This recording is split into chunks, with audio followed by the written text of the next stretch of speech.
Question number 17 to 20 assertion reasoning based questions हैं। इसमें दो स्टेटमेंट होते हैं, आपको मालूम ही होगा। एक एसर्शन है, दूसरा उसका रीजन होता है। और इसके चार ऑप्शन में हमको आंसर देना है। ए ऑप्शन में होगा जब both A and R true and R is the correct explanation of A. जब दोनों एसर्शन रीजन ट्रू होंगे और आर जो है ना करेक्टली एक्सप्लेन करेगा ए को। बी में both assertion and the reason are true and the reason is not the correct explanation of A, कि दोनों के दोनों assertion reason true होंगे लेकिन रीजन जो है ना वो करेक्ट एक्सप्लेन नहीं करेगा ए को। और सी में A is true but R is false और डी में A is false but R is true. तो इसमें क्वेश्चन नंबर 17 देखिए, बोलता है assertion में कि silver bromide decomposition is used in black and white photography, कि जो सिल्वर ब्रोमाइड का डिकम्पोजिशन होता है वो यूज किया जाता है ब्लैक एंड वाइट फोटोग्राफी में। रीजन दे रहा है light provides energy for this exothermic reaction, और लाइट जो है ना एनर्जी प्रोवाइड करता है इस एक्सोथर्मिक रिएक्शन के लिए। देखिए अगर हम लोग बुक में देखें तो यहाँ पे दिया है कि you will see the white silver chloride turns grey in sunlight, कि जो वाइट सिल्वर क्लोराइड होता है वो ग्रे हो जाता है सनलाइट में। This is due to the decomposition of silver chloride into silver and chlorine by light, क्योंकि इसमें सिल्वर क्लोराइड का डिकम्पोजिशन होता है सिल्वर और क्लोरीन में लाइट के द्वारा।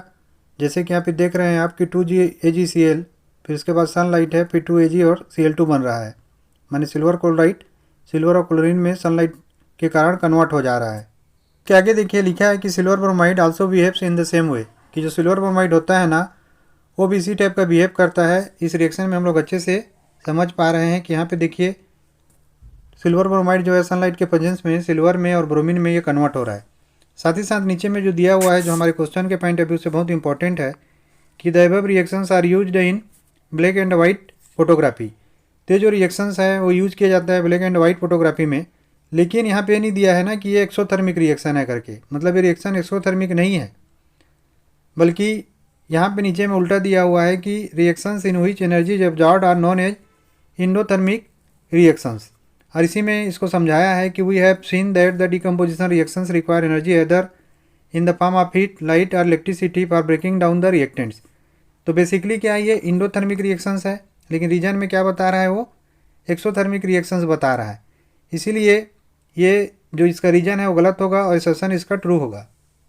तो असर्शन देखिए इसका ट्रू है और जो रीजन है ना इसका फॉल्स है, इसीलिए इसका ऑप्शन सी हो जाएगा, A's true but R is false. इसके बाद क्वेश्चन नंबर 18 है, असर्शन है कि height in P plants is controlled by efficiency of enzymes and is thus genetically controlled.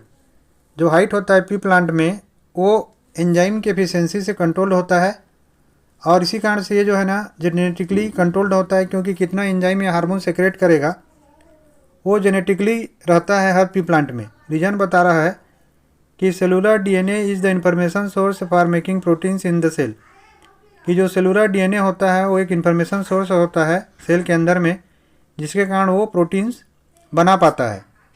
Book से अगर आप मूवमेंट ड्यू टू ग्रोथ के कारण होने वाले मूवमेंट को ध्यान से पढ़ेंगे तो इसमें काफ़ी अच्छे से समझाया है कि जो मूवमेंट होता है ग्रोथ के कारण, उस मूवमेंट के लिए जिम्मेदार होते हैं केमिकल कंपाउंड्स, जिसमें एंजाइम्स होते हैं और हार्मोन्स होते हैं। और ये जो एंजाइम्स और हार्मोन्स है, जैसे कि यहाँ पे दिया हुआ है कि plant hormones are gibberellins which like auxins help in the growth of the stem. तो जो ग्रोथ ऑफ स्टेम है, जैसे कि हमारे क्वेश्चन में दिया हुआ है कि हाइट इन बी प्लांट, ये कंट्रोल्ड होगा उस हार्मोन के या केमिकल कंपाउंड या एंजाइम्स के एफिशिएंसी के अनुसार। और ये जो एंजाइम का सेक्रेशन है या हार्मोन का सेक्रेशन है ये जेनेटिकली कंट्रोल्ड होता है। और इसका रीजन जो इसमें दिया हुआ है कि ये जो सेलुलर डीएनए है उसी के अंदर में जो इन्फॉर्मेशन सोर्स है प्रोटीन बनाने के लिए, जो कि एक केमिकल कंपाउंड होता है सेल के अंदर में, वो जिम्मेदार होता है। मतलब इसमें क्या हमको समझ में आया कि जो असर्शन और रीजन है ना ये दोनों के दोनों ट्रू हैं। तो देखिए 18 में जैसे कि हमने भी समझा कि असर्शन भी सही है और इसका रीजन भी बिल्कुल सही है, इसीलिए इसका ऑप्शन ए करेक्ट हो जाएगा। Both A and R true and R is the correct explanation of A. इसके बाद क्वेश्चन नंबर 19 देखिए, एसर्शन में बोलता है कि amphibians can tolerate mixing of oxygenated and deoxygenated blood, कि जो एम्फीबियंस होते हैं वो टॉलरेट कर सकते हैं ऑक्सीजनेटेड और डीऑक्सीजनेटेड ब्लड के मिक्सिंग को।